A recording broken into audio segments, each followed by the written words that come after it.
Oh boy, what is this feeling? I mean, we got to start with the silver bullet.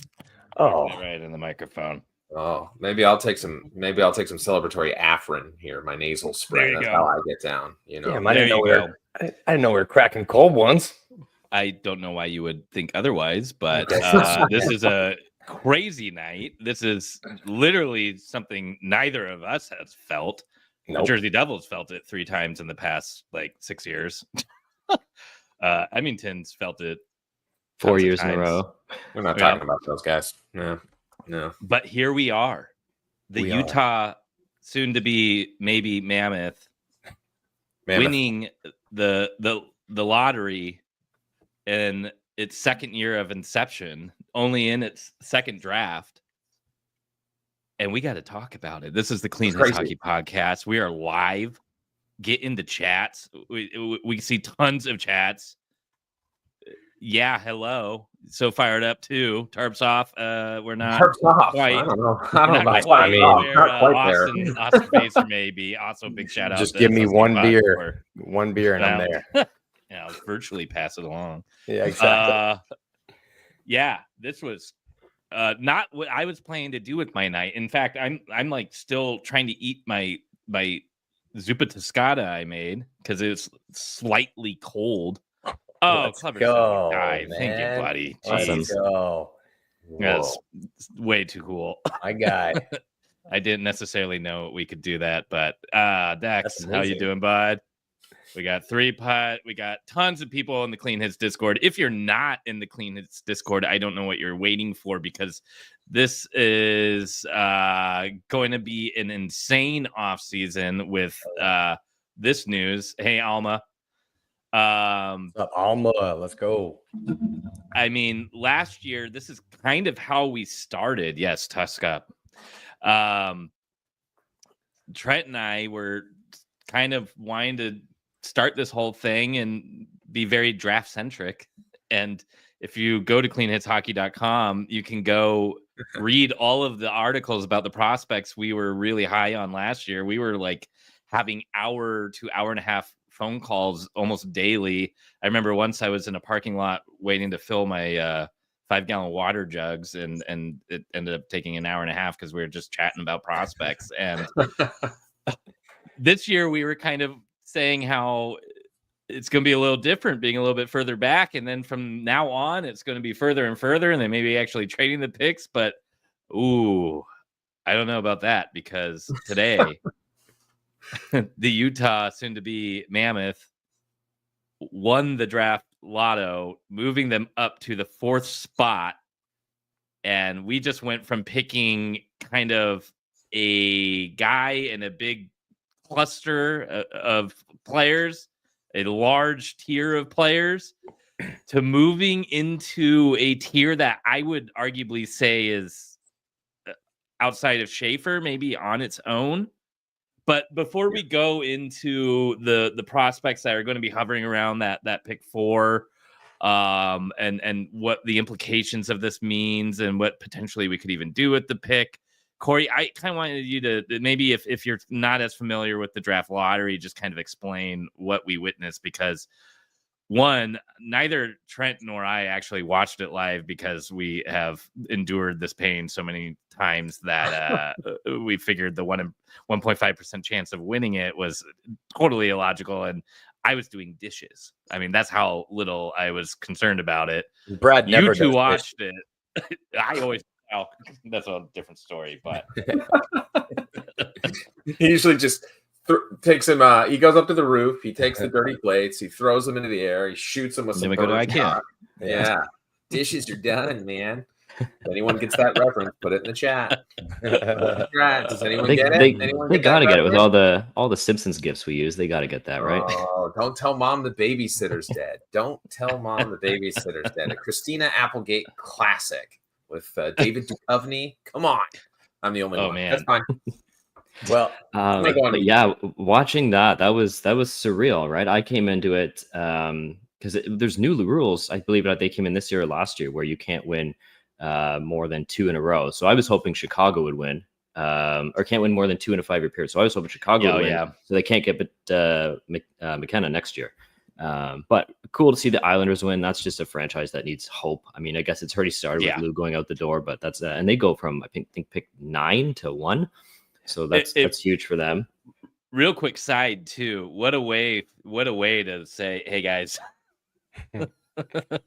I know you just fired your GM and it could go any way, but we just gifted you something and maybe you'll want to think about getting younger. Well, and what a way to recruit a new GM, right? It sounds like it's going to be Mark Bergevin, but what a great first chip to just kind of move into the new era of Islanders hockey. But can you just imagine Lou Lamoriello right now? He's probably pissed, right? He's like, they're like pushing him out the door. He's like, let me grab my things. And then like the next thing he's like trying to, he's like, I'll tune in for the lottery. And he's like, no way, dude, that just happened. It's crazy. Lou big shout out to 3-Putt Dave. Thank you so much. You know, me and Kenny need more than one round. So cheers to you. Lou would have just picked Michael Misa because he's Italian anyway. You know, totally. And whoever the Islanders draft will be, I believe, 64 years younger than Lou. So just a bit of an age gap there. Wow.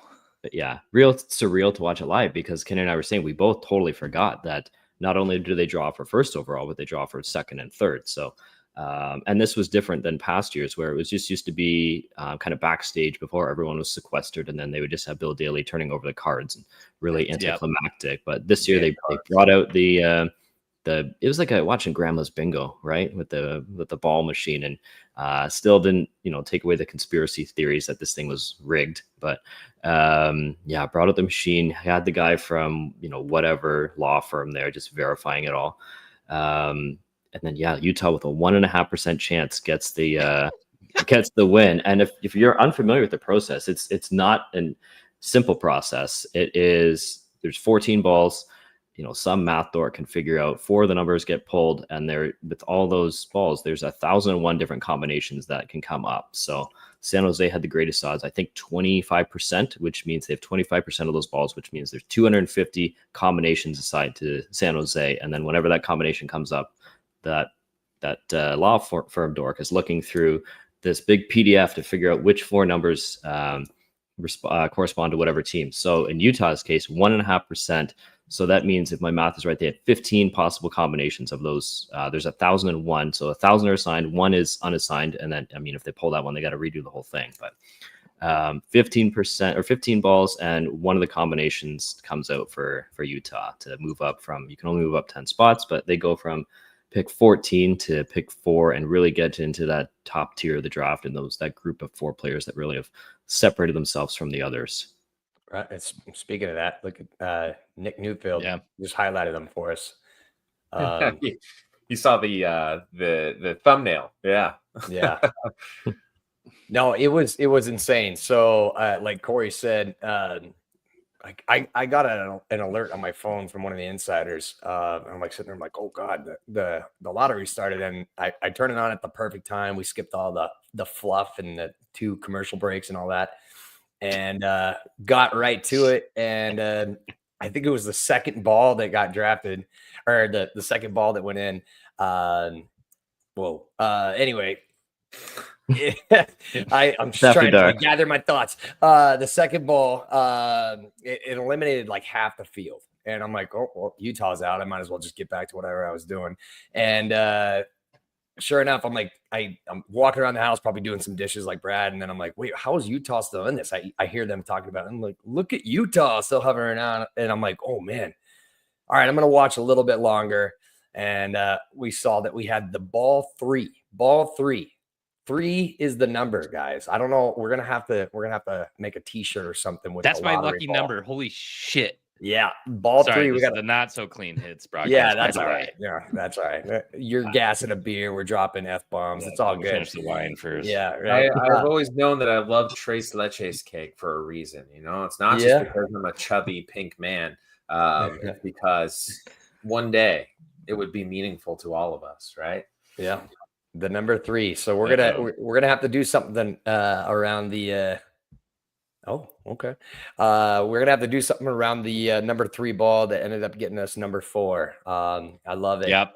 It's It's insane. I still can't believe it. Still trying to gather my thoughts, and I can't wait to talk about the options that we're going to have here. It was nuts. Like they got to that last thing, and there was 9.1% chance, I think, for Utah, Calgary, 1 or 2 other teams. And okay, that's a fairly small number, but I mean, at that point, it's a 1 in 10 shot, right? So San Jose had 4 balls that could come up. We had 1, the number 3 ball, and then Utah gets it, and huge move to it's a huge chip to continue to build this franchise. And one thing to share with all of our new friends in the Utah Hockey Club fan base, we have watched so many draft lotteries. I think going back 15 years, I don't know, I might be making that number up. When they started doing the lottery, I think that was it was before the Crosby draft, right? Every draft lottery, the Coyotes either stayed at their position or dropped back. They have never moved up or had the pick taken away. Or had the pick taken away. Thanks, Johnny. That's a good point. I think I've done this exercise before too, and I think like if we had stuck at our picks that we got bounced back just recently.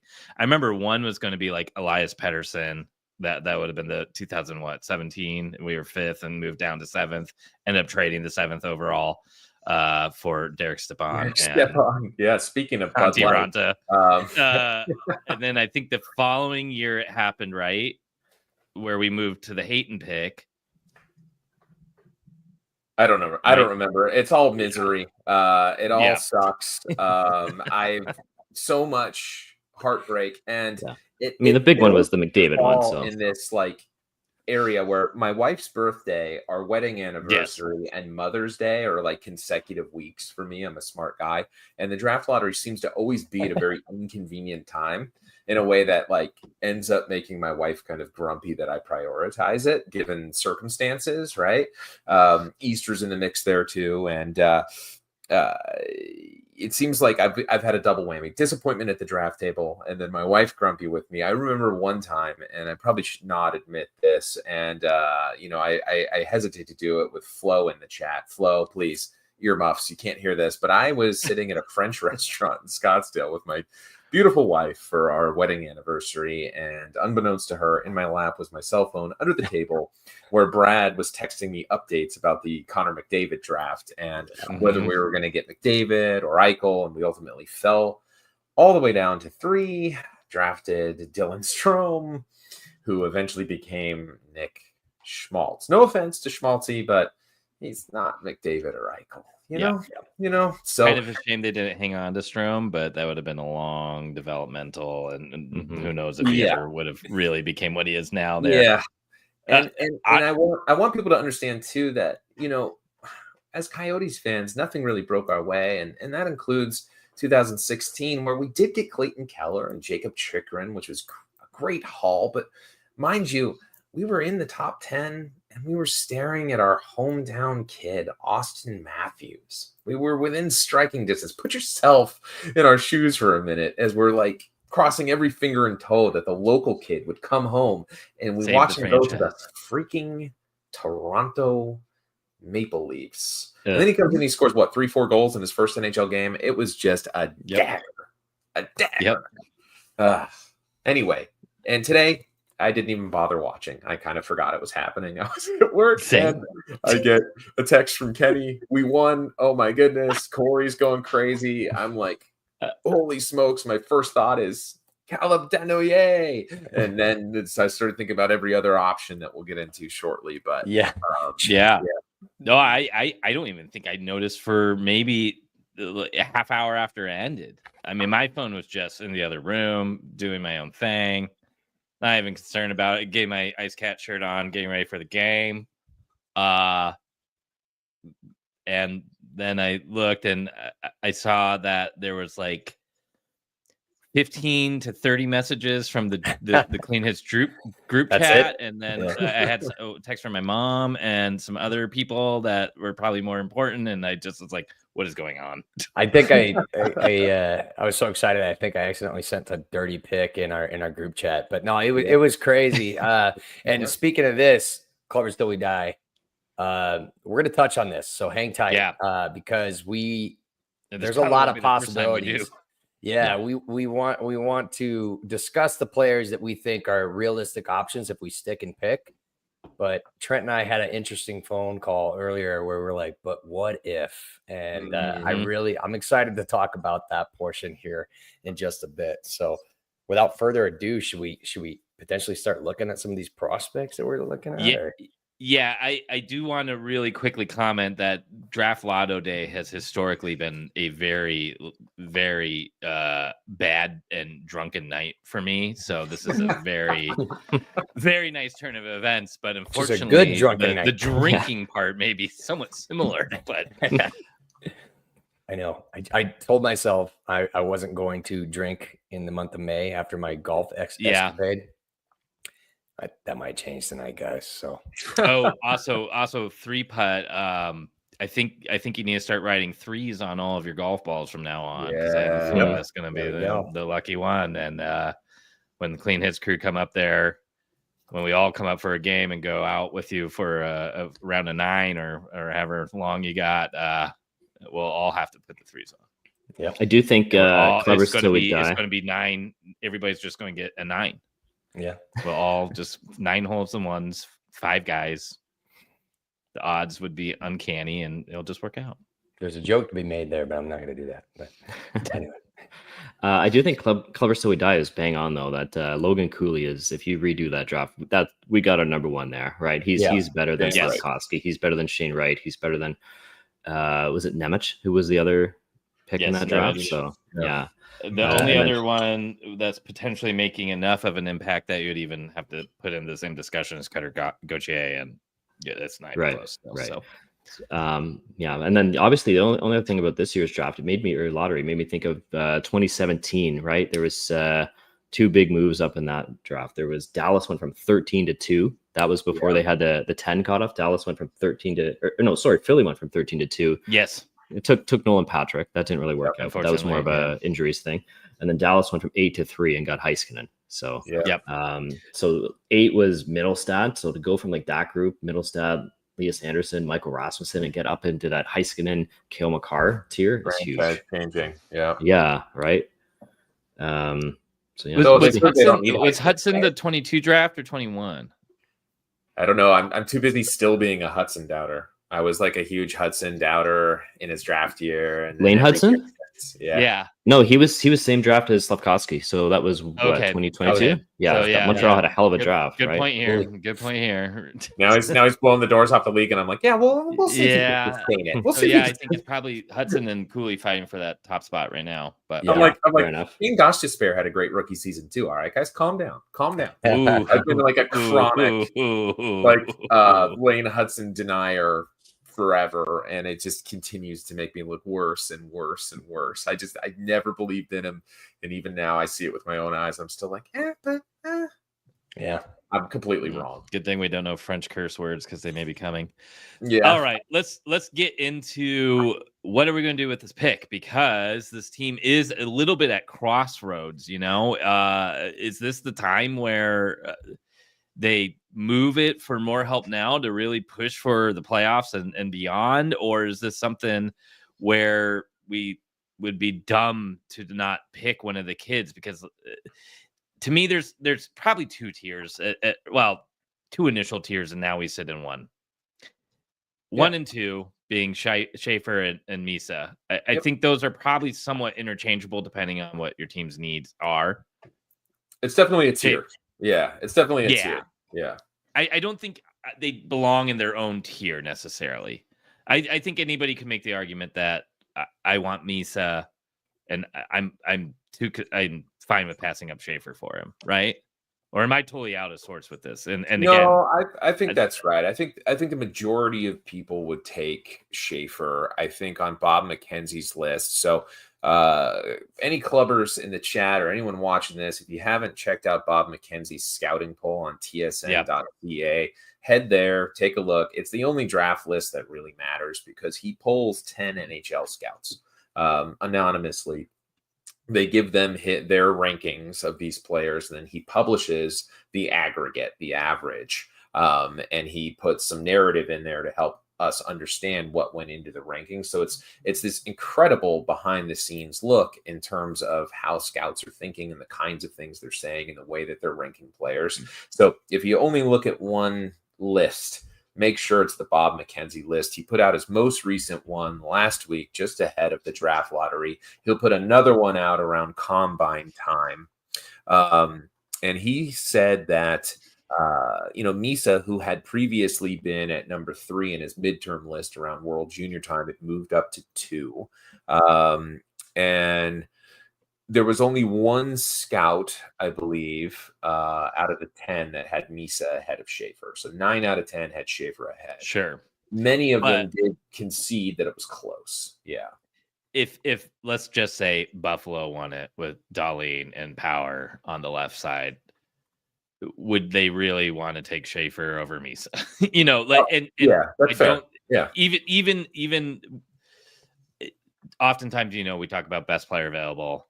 I think they are close enough that you would potentially take positional need over BPA in that situation, right? This is not McDavid versus Eichel.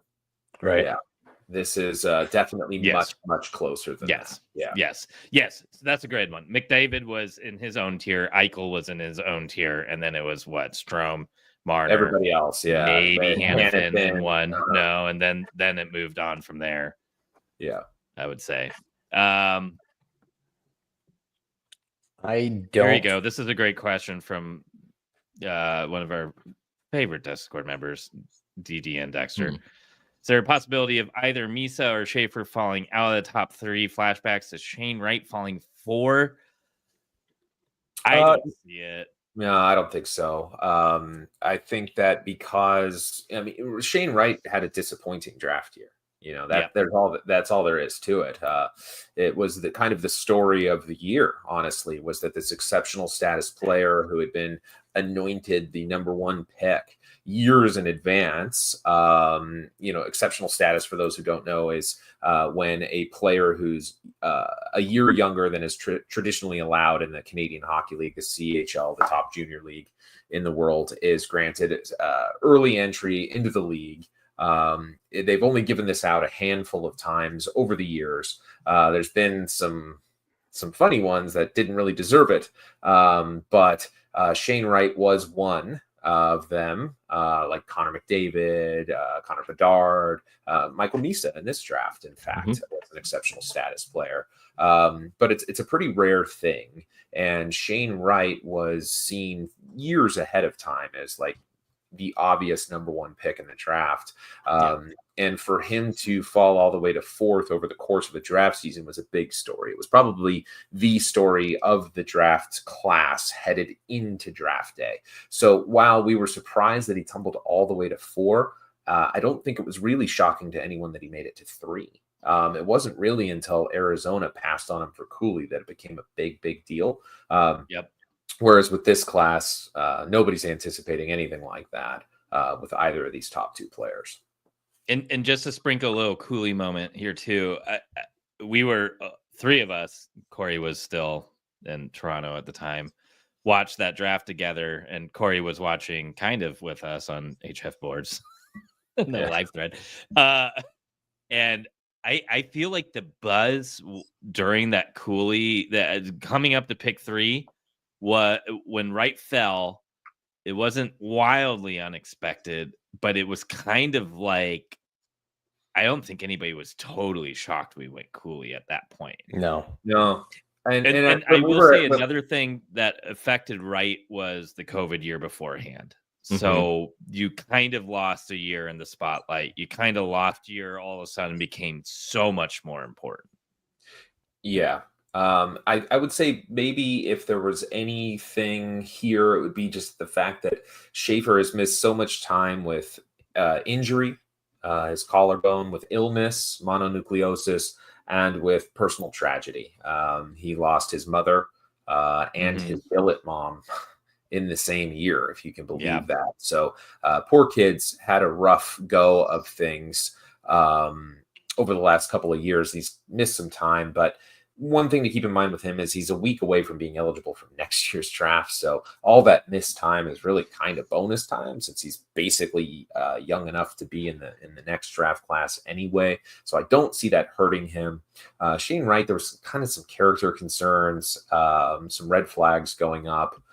There's nothing like that with Schaefer. I mean, Misa was an important contributor and 200-foot center, second-line center on the Saginaw Spirit, who upset the London Knights for the Memorial Cup last year. So he has already been leaned on and proven in big moments, and is not somebody who's had any public red flags come up like Shane Wright did. I would say he had a pretty disappointing playoffs this year. Misa did. I'd say he flatly had a disappointing playoffs this year, and then he chose not to go to the under-18 tournament in Frisco.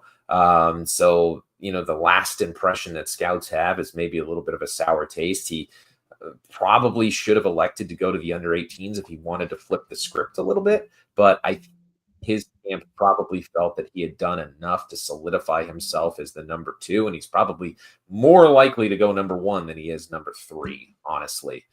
So with that, there was really nothing left to gain probably in their eyes, which is probably why he skipped the under-18 tournament. So I don't think that this is a draft where there's going to be a surprise in the top 2, other than potentially Misa going first. When we had Sam on earlier in there, he was saying Hagens wire to wire, right? I mean, I know things have changed over the course of the year. But okay. That's an interesting pick, right? Because he's got the Cooley comparison, but he's also comparable to Cooley in terms of the size, which I know we're not going to address the size thing at the draft, but it does kind of make you think, long term, how this is all going to fit together. If you have, there's nothing wrong with having 2 Logan Cooleys, but 2 centers of that size, as much as I've been pushing for Marco Rossi, I don't know how that all fits together. So, yeah, and I think that's a perfect segue. You just teed me up for the Grand Slam here to make a beautiful transition into our next topic. Wow, I still managed to juggle this and say, what's up, Cap? Anyways, I think that goes great into this question. The pick from Matthew Reeder, pick is going to be Hagens, right? And, yeah, I think a lot of people would be happy with that. I think would he be considered falling to number 4? Because again, we kind of talked about this a little bit pre-draft. I feel like he was pretty solidly number 2 or pre this season. He was number 1 on most lists heading. I would say. Gosh, was Schaefer more of like a number 7? I think Schaefer was in the top 5 usually. He was usually in the top 5. He was a number 1 overall pick in the OHL draft. He's got a good popular program, Erie Otters. A lot of scouts' eyes on him. Was a high profile, minor prospect coming up. He had a hell of a Helka Gretzky tournament where he really wowed scouts with his mobility. And I think for me, watching that tournament really put him right in that top 3 pretty quickly, just with how impressive his mobility was. And I think for most people, that really gave them the courage to rank him in the top 3 where they might have hesitated previously, because he was so eye-popping against his peer group at the Olympia tournament last summer. Yeah. And I remember around World Juniors, you were all about Hagens at that point.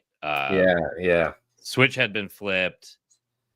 Thought people were out of their mind if they didn't consider him the top guy. And now where do you sit? Because, by the way, Trent, if you guys don't know, watches a ton of junior hockey, a ton of all the leagues. We wrote off the some of the packages, so Trent could just consume as much hockey as possible. I appreciate that. Thank you. Got our tax discount on it. My wife appreciates me not having to pay for all of those streaming packages as well. So thank you. One of the big benefits of working at Clean Hits Hockey. Yes, you get to watch Flow Hockey and CHL TV and some of the various junior hockey streaming packages. So James Hagens, I think, was the early favorite. He would have, this time last year, everyone assumed he'd be the number 1 pick. He has a lot of number one pick qualities to his game. I mean, he's got the best hands in the draft. His puck skills are elite. They're number one overall quality puck skills. He's incredible with the puck.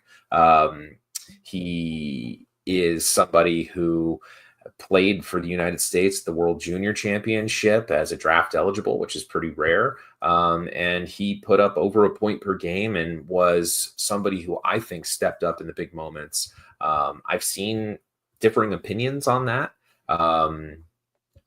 I saw a kid who was engaged, was going to the middle, and was putting his will into the game. I saw him take a step in the big moments of that tournament that was really heartening to me. And I was surprised to see some criticism stating the otherwise from some public scouts.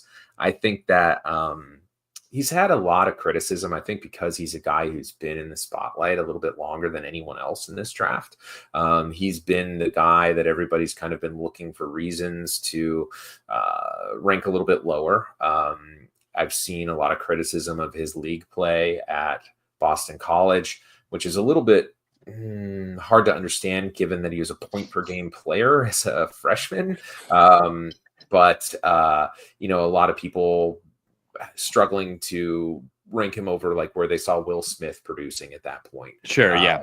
On that line, and thinking he probably should have done better because his very talented line mates, Leonard and Perreault, who were star players at that program.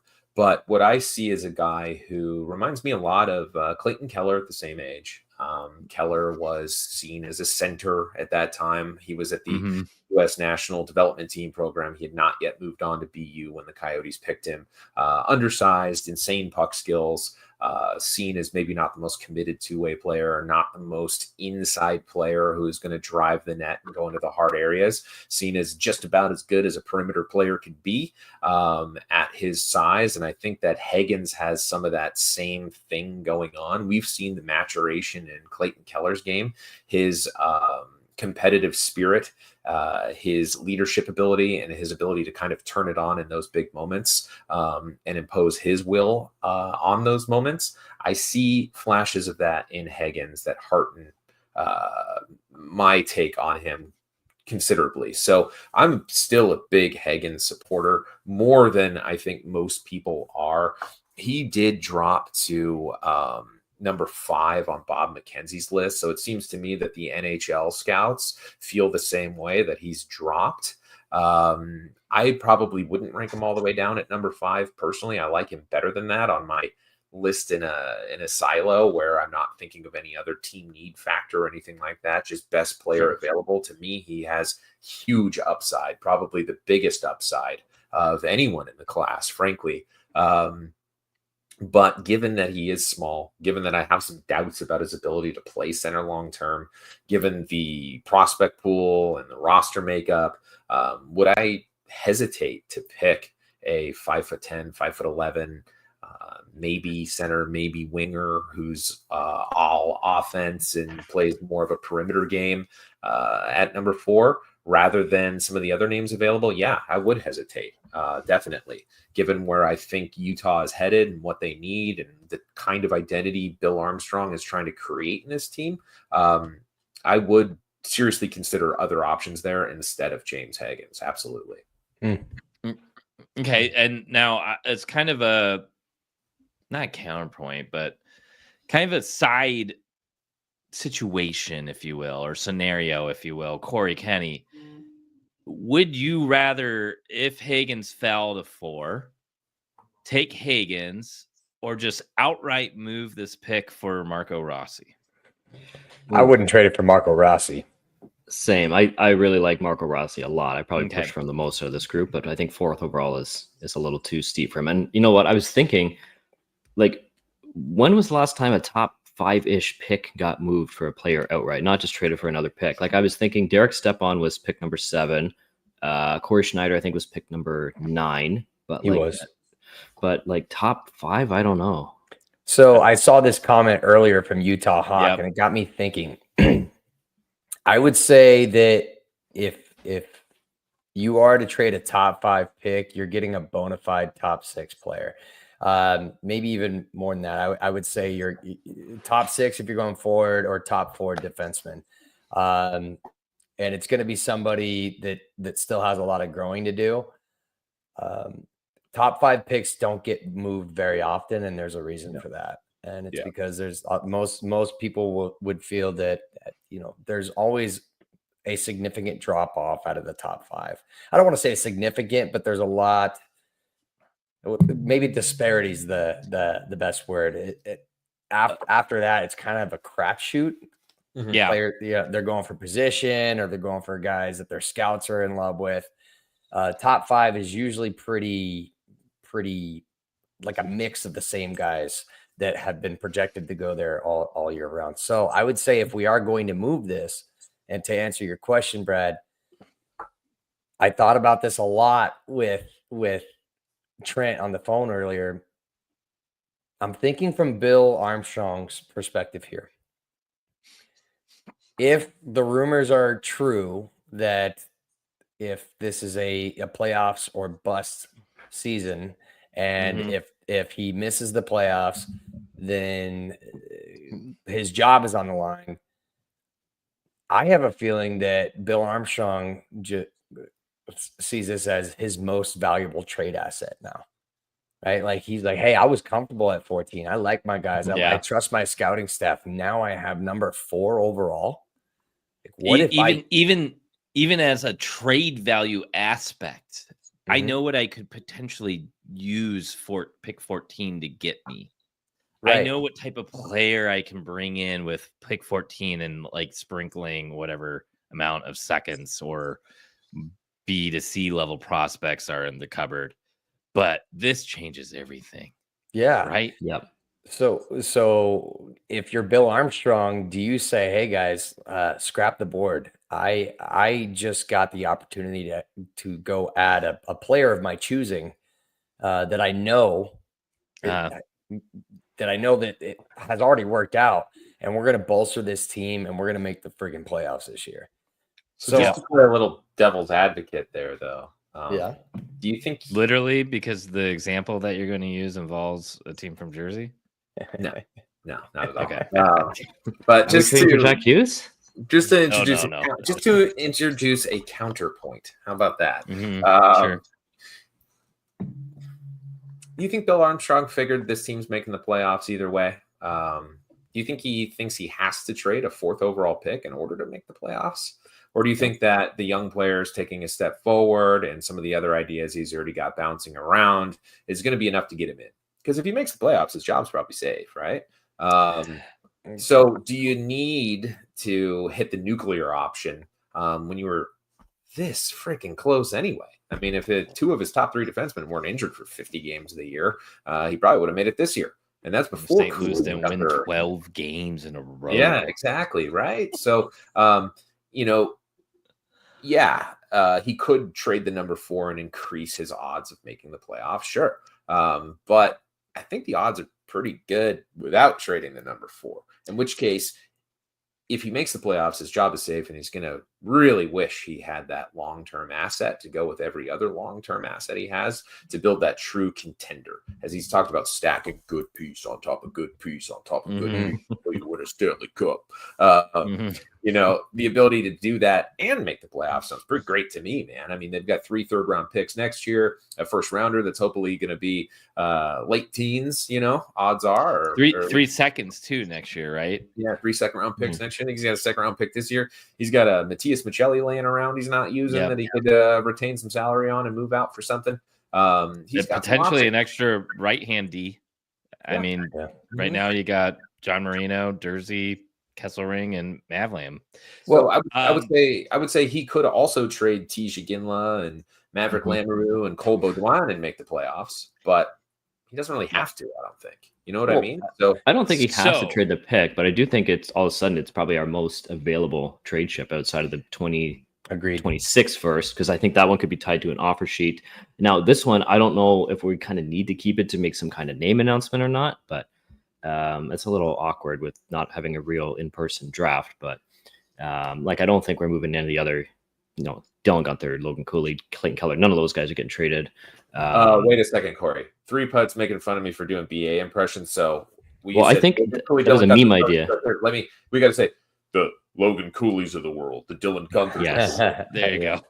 Clayton Keller's of the player of the world. Stacking them up made me think of. I think the game is called something different in the United States, but Jenga, where you're stacking the It's No, the we call it same. Jenga here. Yeah, 'cause no, we it's the invented it. same. Pal. You guys All right. just We're throw not a that- random U in the middle of there. We call it Jenga too. It's It's our Jenga. game, damn it. You don't get to steal Jenga Valor. Okay, you can have that game. We'll have Honestly, hockey. if it was different in the US, it would have probably just been like wood stack. What's that? But And we you need guys that make with cool, like Bill, and he's Jenga. building it with hockey players. When you mentioned Devil's Advocate, I thought we were going to go in this direction, and the question got asked earlier about last time a top 5 pick got moved, and I think the perfect so the team's in a unique spot as we just outlined. They want to be competitive. They want to be in the playoffs next year. The Devils wanted to be in the playoffs the year they won the lottery and moved up to the 2nd overall pick. And they also wanted to be in the playoffs again the year after.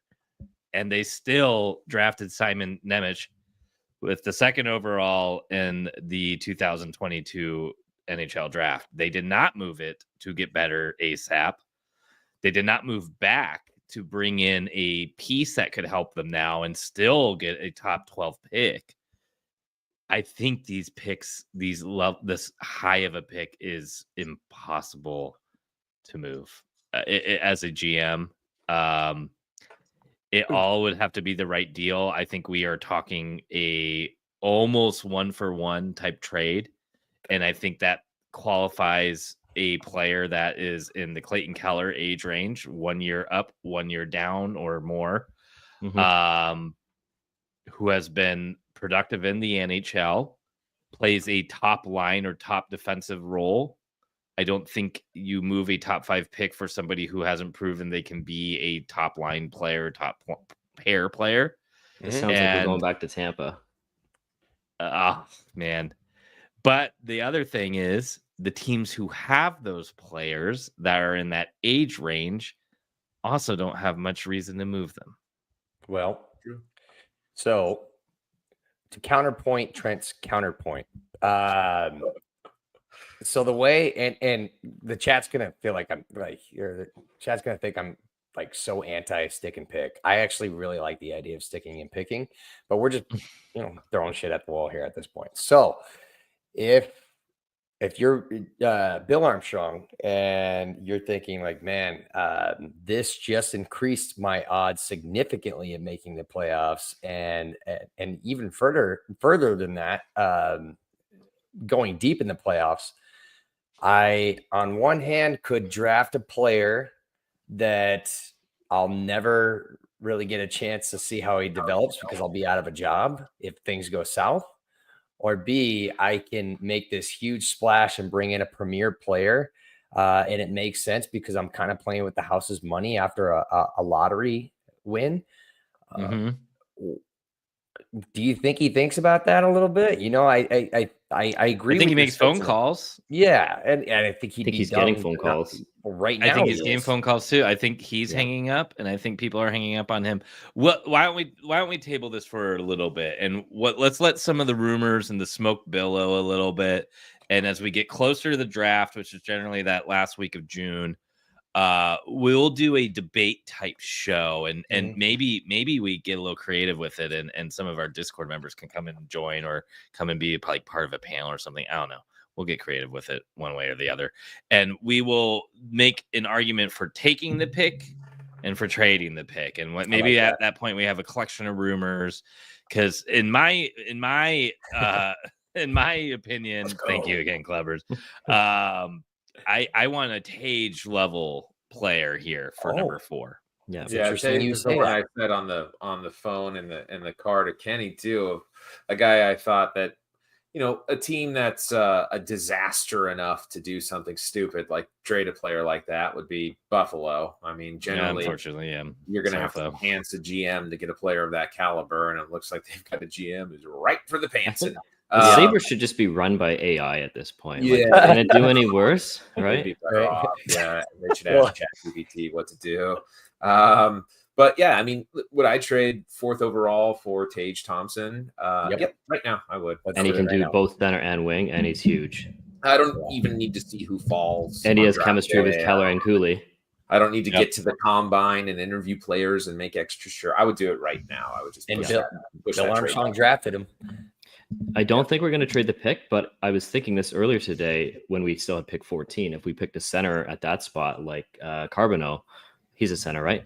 Had we picked him at 14, I was thinking like, okay, that gives you a little bit of a optionality in terms of what you can do with Cole Beaudoin long term. But now we move up to 4. If we take a center at 4, where does Cole Beaudoin fit in long term? So you would have Cooley, whoever you pick here at 4, Hayton, and then Stenlund and McBain down there. So where does Beaudoin fit? So then I was thinking, okay, what if you take Beaudoin and you send him with another piece to Minnesota to get Rossi? You put Rossi in the 2 hole, and then that second, whatever, that number 4 pick, just you plug him in long term. And maybe you take Martone at 4, and he's a wing, and he's huge. Yeah, there's a lot of optionality, as Chaika would say, with being able to pick at 4. And I'm realizing how long we've already been chatting, so I do want to move to just talking more about the other potential players at the spot. We kind of broke down Hagens already, because I think I have a feeling, knowing us, we're going to have multiple episodes about this type of topic. We're going to have multiple articles on cleanhitshockey.com, and geez Louise, you better believe it, we are going to have a t-shirt that is fantastic for whoever we do choose at number 4. And while you're at it, you can go to shop.cleanhitshockey.com, get yourself a Mammoth Club shirt, since we all kind of know where that's going. Or maybe rep your favorite player like Mikhail Sergachev with this elite design, or, maybe be like Dylan Gunther and grab your Dylan Gunther Costco Club Co. shirt. We did get a cease and desist. So if you have a Dylan Gunther Costco shirt, you are one of the elite, like 20 people who own one. I don't even have one. Kenny doesn't even have one. Yeah, I made that on my friggin' phone. I spent 3 hours on that.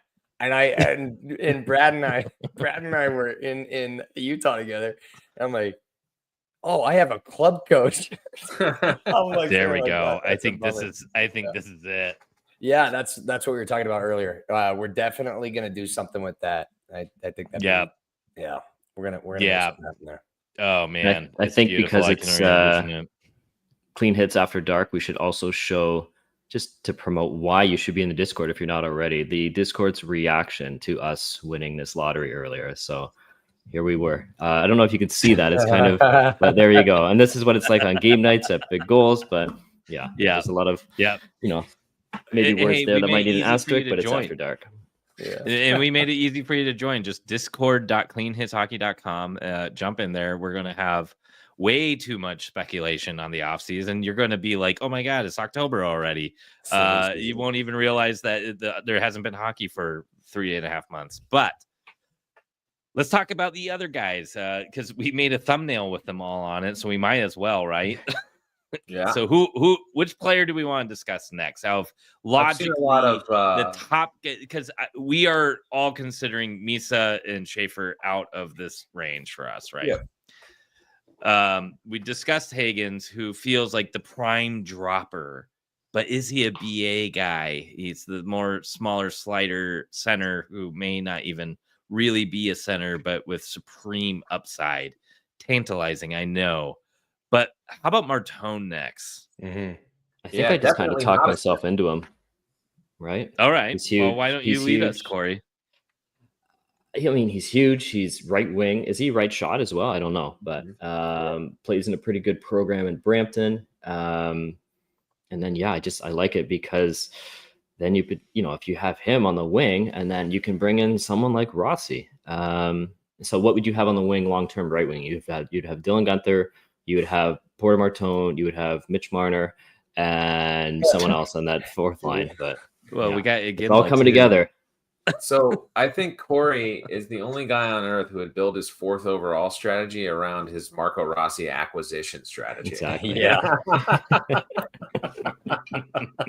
you like Martone because it lets you get Rossi on the squad. Exactly. I've been obsessed with this player since what year was he drafted? He was in the Lafreniere draft, I believe, right? Yeah. Maybe I'm like Andre Tourné in disguise, because what did he say about Rossi? He's the most perfect hockey player ever. Yeah, or something like that. Yeah. We should find that. We reference that quote enough. We should find. Yes, we do need to dig that up. But I think it was on some like coaching symposium podcast thing I listened to. It was like 3 hours long, so I don't know if we'll ever find it. I think with Martone, he probably has, of anyone in this range, he has the most issues. I think that's the reason why people have pause, right? He was considered a top 3 pick at the beginning of the year after he dominated the under 18s last year. He's a bit older for this class, so he was in the U18s last year, and he was phenomenal in that tournament. And he carried a lot of hype into this year. He lived up to it early. He kind of cooled off a little bit, but he's a player who at 6'3", over 200 pounds, his willingness to crash the net, go on the inside. He can shoot, he can pass. He's willing to drop the gloves. He'll hit, he'll mix it up. He's a big power forward, just what you'd want. And yet, even given all of that, I would say he probably has the most issues to work on of anyone in the class, right? Or anyone in this tier, I should say, anyone in our thumbnail. He's got a weird hitch in his giddy up in his skating stride. He tends to scoot a bit. It's not a pretty skater. He's not an awful skater either. First and foremost, the main primary issue with him is the motor and the inconsistency thereof, right? So some nights he looks like Brady Tkachuk or Corey Perry, crashing the net, and he's all blood and guts. And other nights he looks like Lawson Krause has pneumonia. And he's just kind of sleepwalking through games and through shifts. You never really are quite sure which player is going to show up. He cooled off quite a bit in the second half of this season. He didn't have a great World Juniors. But what I saw in Brampton was that he came alive again in the playoffs and really impressed me. He also, because he's a bit older, has quite a long resume. So a less than stellar second half of his draft year, or sort of middle portion of his draft year before the playoffs, probably isn't enough to turn me off of him entirely. And it certainly isn't for the NHL guys, because on McKenzie's poll, he was 3rd overall. So I think he's an A+ blue chip prospect that any team in the league would be absolutely thrilled to add. I mean, he's a kid who had 71 points, with 33 goals in his draft -1 season. This year, in just 57 games in the regular season, he had 98 points. And then he had another 9 points in 6 playoff games, right? So this is a kid with 107 points in just 63 games in his draft year. So at 6'3", with a net front presence, the ability to drive the middle, mix it up, drop the gloves. He had a heated, bloody rivalry with Sean Aitchison, who's a favorite of mine as well. He's definitely an intriguing prospect, but you got to accept the fact that if he doesn't work out his inconsistencies with his motor, he could be the most maddening player. He could either be your captain and fan base's favorite, or he could be the guy that everybody is just so frustrated with or pulling their hair out his whole career. In the same way that Patrick Laine can score 40 goals or be a healthy scratch for 10 games a season. You never really know what you're going to get with that player. There's shades of that with Martone. I don't think it's as drastic, and I do expect him to be a top 5 pick for good reason. But one thing to consider with Martone, he's not a center, and there are some concerns there with the consistency factor. Also, just the sheer amount of wingers we have, and I think I would personally be pretty disappointed with it if that's who we went with. Although any player that has any sort of 33 and beyond % chance to be a Tkachuk, I think needs to be considered, and you can figure out the winger situation later, because that's not necessarily one that's hard to move around with.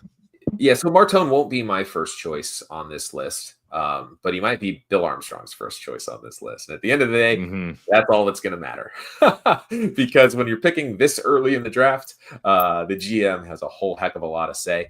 He may be willing to be outvoted by his staff in the third round, but in pick number 4, BA is going to make the pick. And he has been long rumored to be after these power forward types. We've seen him and his preferences and the way he tends to lean. And Porter Martone definitely aligns with that, as much as he gives me a little bit of indigestion as I'm wringing my hands, worried about the idea that Porter Martone might be just a little too inconsistent. Right. I'm already putting him on the second line with Daniil Boot and Marco Rossi. You call it the V line, right? Because it would be like huge guy, small guy, huge guy. 1.1. Yeah. I hope it happens just so that we can clip this. Yeah. Yeah. Yeah, I just don't see how we take another winger, and I'll be completely honest here, and I'll be the party pooper the entire time, even if the rumors start to heat up. Because where does bad news for you, Brad? Where does Boot play? Where does what? I've got bad news for you though. If you don't want a winger here, Hagens might be a winger. Also, I am not saying I'm on Team Hagens, so why don't we get to the next two? Yeah, well, we can get to the next two, who would probably be higher on my list because they are most of the time centers. But I will say this: Caleb Desnoyers down the stretch, second half QMJHL, played a lot of wing. He did. Anton Frondell and Allsvenskan played mostly wing. He plays center when he plays internationally and when he plays in the under-20 league, but in the men's league, the second-tier men's league in Sweden, the Allsvenskan, played a lot of wing this season. Didn't Leo Carlson? Yes, he did. He did. Frondell's main asset is his shot, which, you kind of think winger. So I'm just saying it's not a given that any of these centers are centers long-term. Hey, I don't mind some optionality. Oh my god! I just don't want the strict winger. So we're even seeing Tage play wing right now with kind of the glut of centers that Buffalo is able to have, and they're trying to figure out the best way to kind of maneuver the lineup. And if we got, let's just say we make Corey's dreams come true here, and we do get Marco Rossi, and maybe there's situations where the bigger guy who can play C occasionally takes the draw and takes the middle of the ice, and then there's times where they let Marco set them up. Yeah. The more guys who can play center, the better in my mind. We traded Vermette or let Vermette another great thing about Caleb Desnoyers, Moncton is, 60 CHL franchises. Moncton is, if you're picking a kid from Moncton, you're safe, right? And I think Bill's kind of done that so far. We haven't taken a whole lot of CHL players under Bill, but taken from Barrie, taken from Kelowna. Who else? You picked from the prime orgs. Yeah. Rather than there's a handful of teams who I would be concerned if we took players from those teams, but Moncton's not one of them. They have a great coach there as well, in Gartner McDougall. So I would be fully confident of taking a player from there. Yeah, thank you again, Clubbers. Thank you, buddy. They're the best team in the QMJHL by a wide margin, and Caleb Desnoyers is the best player on that team by a wide margin. So he's the best player on the best team in his league. He's mostly a center. He's probably my favorite player in the draft. He is a very responsible, very intelligent, very hardworking two-way C. And given the fact that he's a two-way centerman, the kid had 84 points in 56 games this year, including 35 goals. So he's not just a defensive specialist by any stretch of the imagination. His playoffs have been unreal. He's played 13 games and has had 24 points against the best teams in the queue. He's a kid who usually wears the captain C when he represents Canada internationally. He's wildly popular with the media, with other players. Anytime you see at the top prospects game or at some international tournament, the Holinka or the under 18s or what have you, whoever's mic'd up or whoever the camera's on, whether it's him, which it often is, or somebody else, he's always around. Everybody wants to be around this kid. He's very obviously very popular. Nickname's Desi on the team. You watch the player interviews. He's always the one they reference. He's got a really bright personality, very Maverick Lamoureux-esque, very likable kid. He plays the game the right way. I've heard some overzealous scouts online call him the next Patrice Bergeron. He's that kind of player. They said that to Hayton too. Kind of thought. Right. Yeah, well, I mean, in a way, I almost feel like we're looking for somebody that sits between Cooley and Hayton in the lineup. And to me, Caleb Desnoyers is really the middle ground between those two players. He's a little greasy like both of them. He's a good two-way player like both of them. The skill isn't quite Hayton. The skill isn't quite Cooley. The size isn't quite Hayton. It's somewhere in between. He's kind of the perfect fit for exactly what the team is looking for. Unfortunately, the team needs that right this second. And Caleb Desnoyers is 18 years old. So he won't be there for a few years. So he's just what the doctor ordered, but you're going to have to wait a while.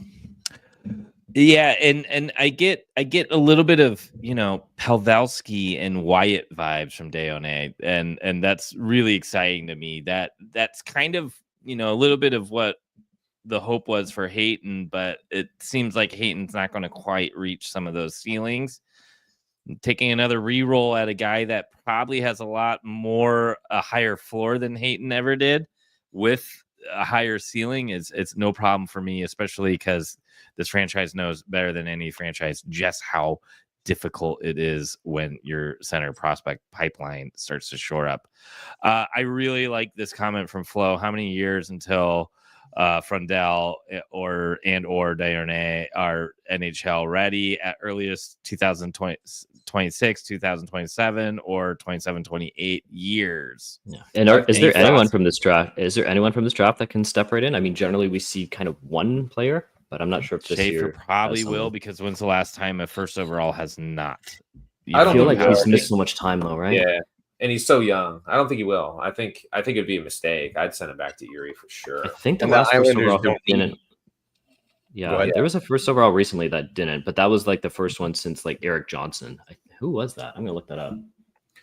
And I would say of this group that we're talking about here, I think the one who's closest is Anton Frondell. Frondell is playing in a men's league right now in the Allsvenskan. He's the most productive under 20 player in that league, apart from his teammate, Victor Eklund. And Frondell is on a team, Djurgården, who was playing in the Allsvenskan because they'd been relegated several years ago. And they actually won the qualifier, and they are moving back up to the SHL next year. And he's been a valuable part of that team, a big contributor. He's, setting records for 17-year-old scoring. He's not as old as Eklund, who's a 06, whereas Frondell is an 07. Frondell is only 17 years old still, even though the season is over. And as a 17-year-old in a men's league in Sweden, a very high-end league, the Allsvenskan, the same one that Oliver Ekman-Larsson was drafted out of, and many top Swedish prospects, he was really, really blowing that league away. He was great in the qualifying round. He had a phenomenal second half. This is a kid who's been on the radar a long, long time as well. He was a little bit slow to start this season, but he's a good-sized center, 6 foot tall, 200-ish pounds, pretty well filled out, despite being only 17. He's pretty physically mature. Every part of his game grades out to average to good, other than the shot, which is elite. He's got the best shot in the entire draft class. Absolutely. That sounds like Perlini to me. So that gave me kind of a moment of pause. No, not like Swedish. You can't be like that aloof. No, just the shot and then everything else. But no, I think more like If you could draw a line halfway between Perlini and Austin Matthews, you'd be a little bit closer. On the long line. Dylan Gunther. Whatever that midpoint is. Point being, shoot first centers maybe a little bit different. Maybe more of a Bo Horvat style in that way, where he's got big goal totals, a solid build, and a pretty solid all-around game outside of the shot being the standout quality. So maybe a little closer to a Bo Horvat rather than a Brendan Perlini there. He's a player who's been on the radar a long time, right? He's been in most people's top 3 or top 5 for a year or two now. He's done really well internationally.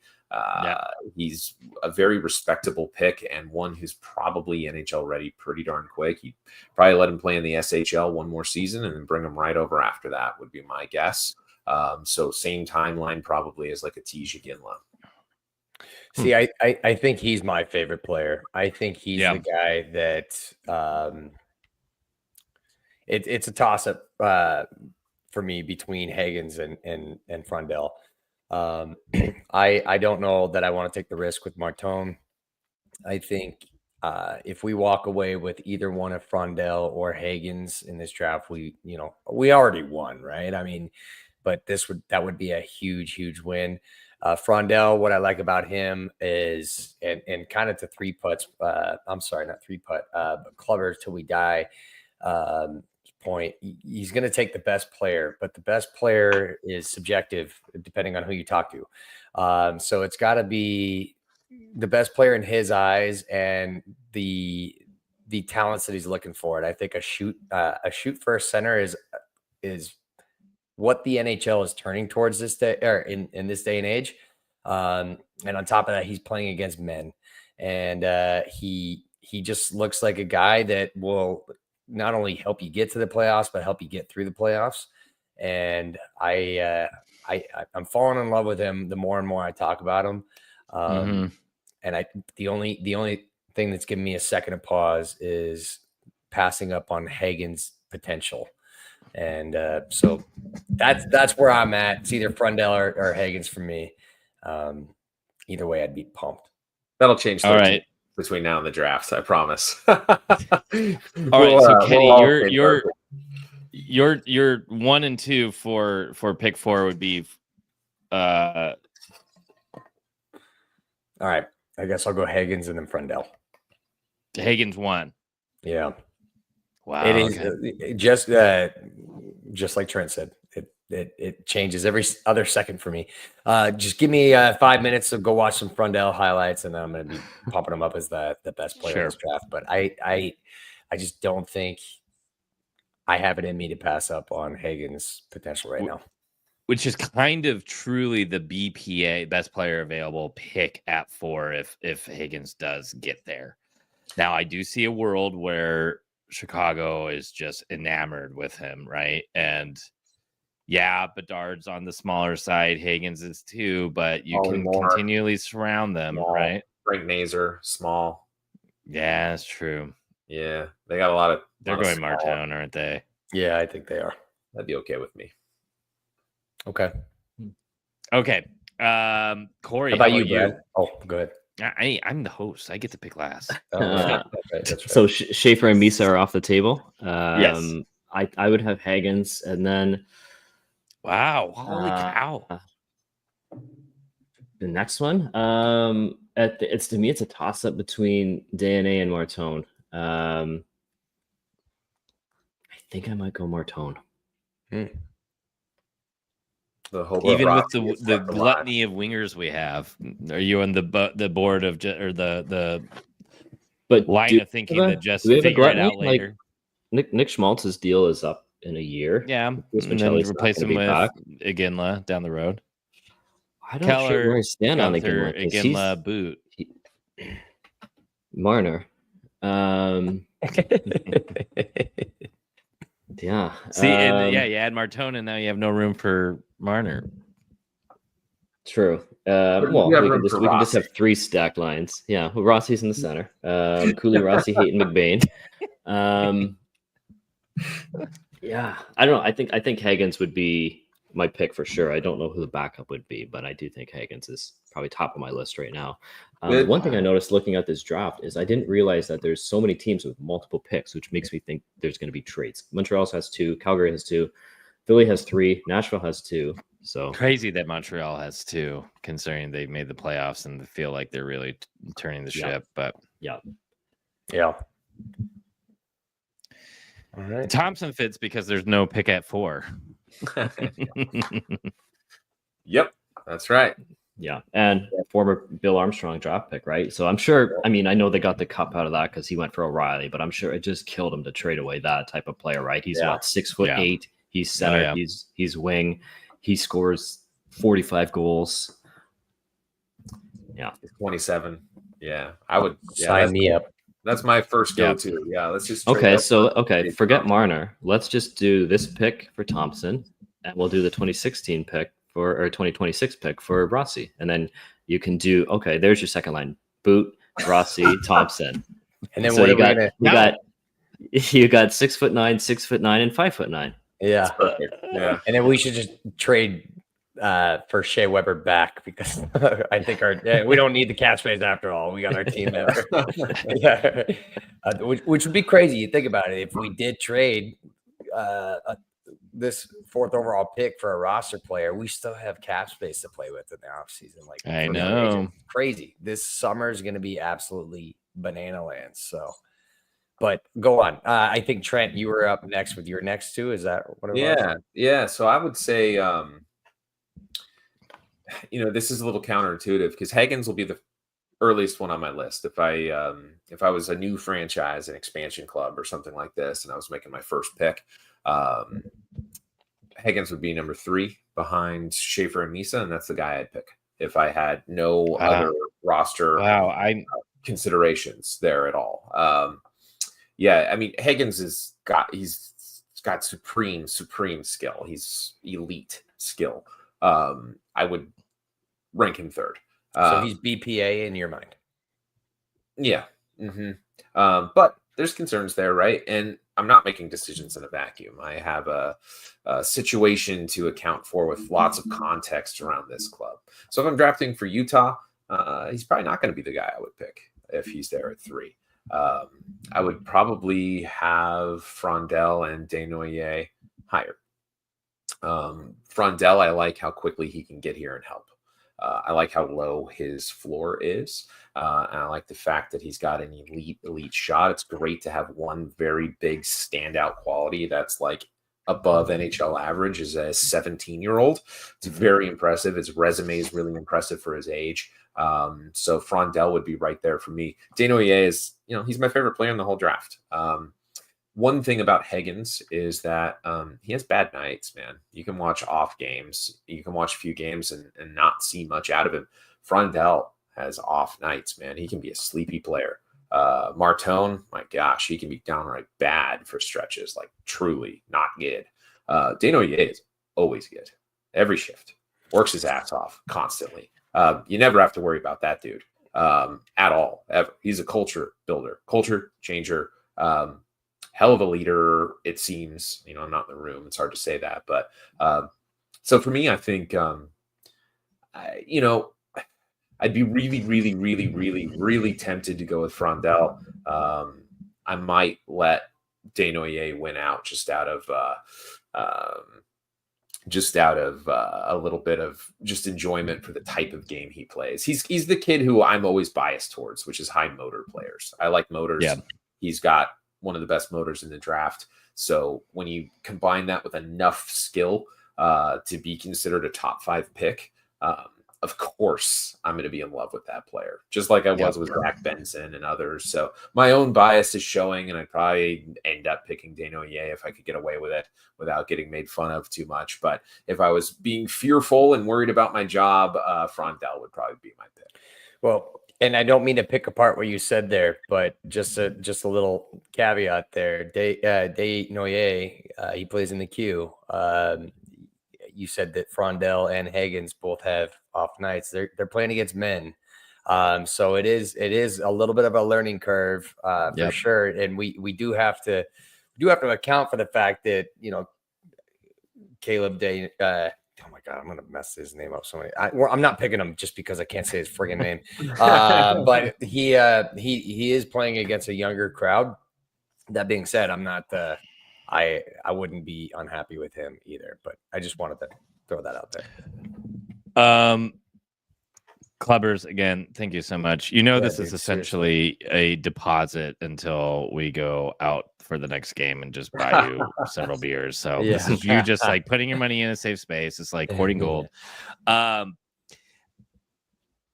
I kind of think Frondell is slowly becoming my guy here, and it is partially for the idea that he could potentially be there sooner rather than later.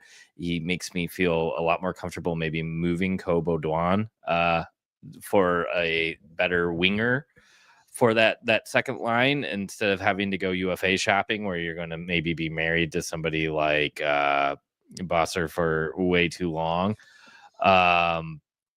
And the shot aspect is what's really intriguing to me because outside of Gunther, I feel like, well, and Iginla potentially, but I even feel like Iginla is a little bit more of a high motor opportunist, knows how to be in the right spot at the right time type player, where this is a little bit different here. And Boot a little bit like that, like Iginla, but just in a bigger package. So I'm going to go Frondell here as my top, partially to just switch it up a little bit. But I also think Hagens, as much as I would be thrilled to get him, and at the beginning of the season would have said no way we would ever be able to be in a position to draft him.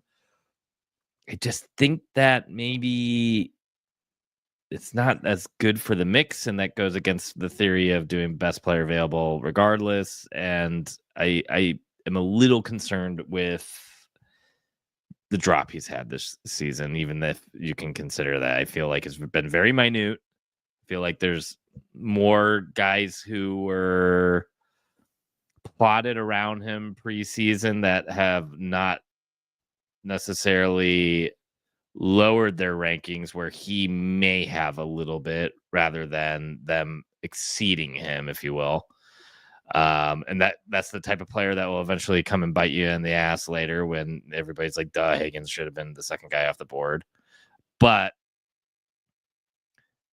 just watching the Ice Cats, the Panthers tonight, and just how heavy that team is, and watching the playoffs right now, the offs, if you will. I think you just need some big bad boys with big bad shots, and Frondell really kind of checks that off for me.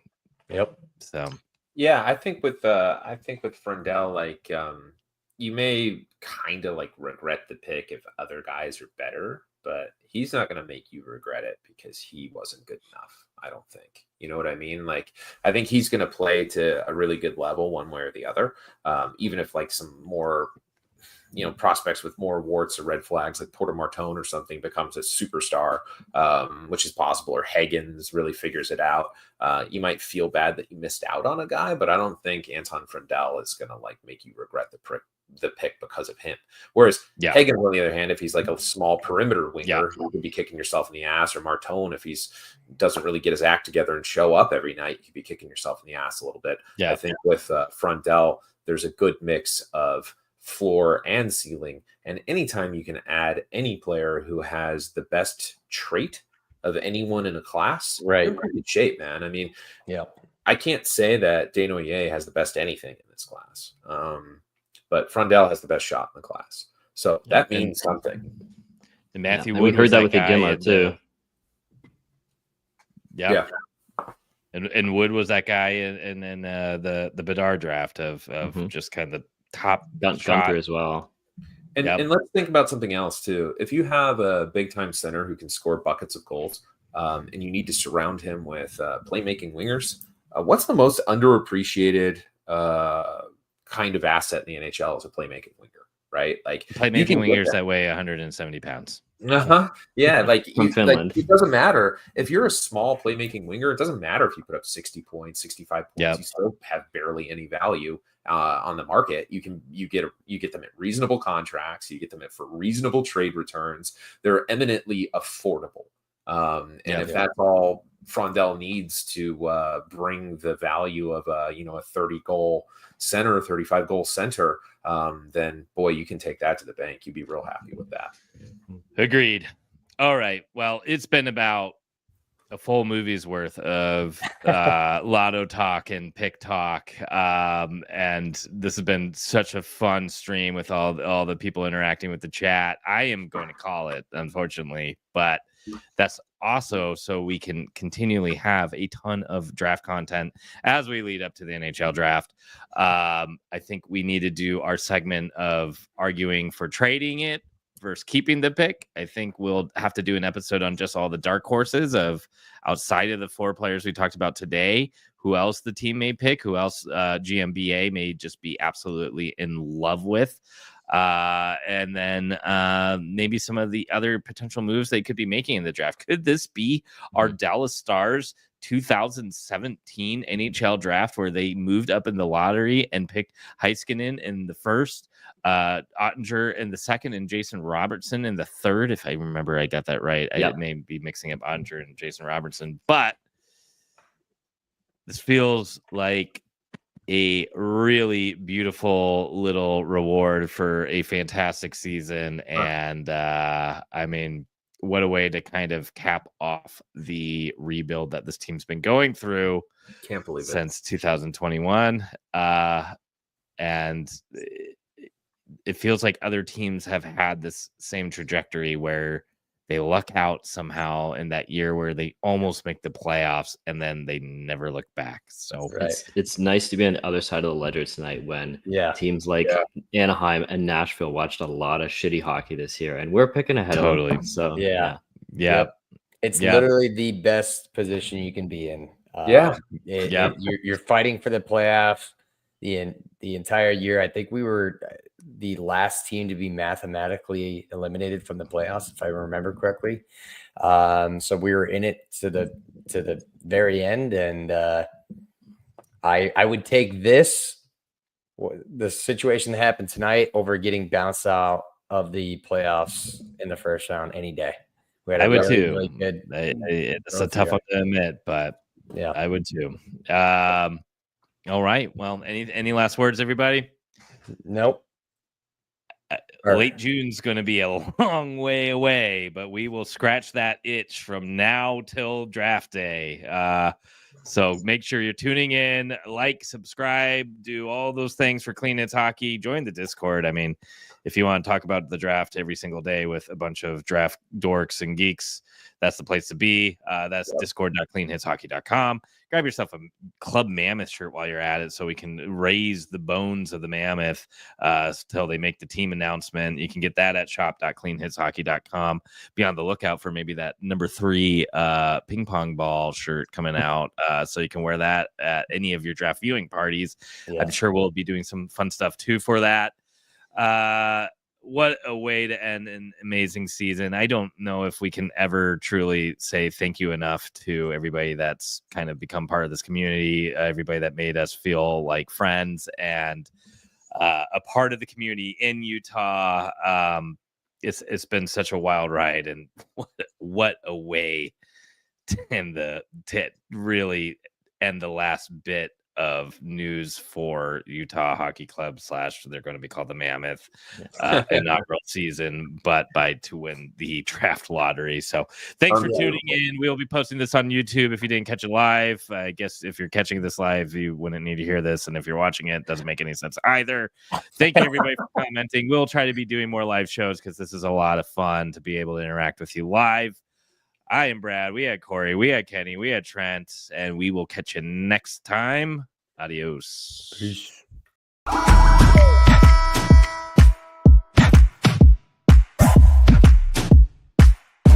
know we running it now. Watch the game change. Watch the game change. Watch the game change.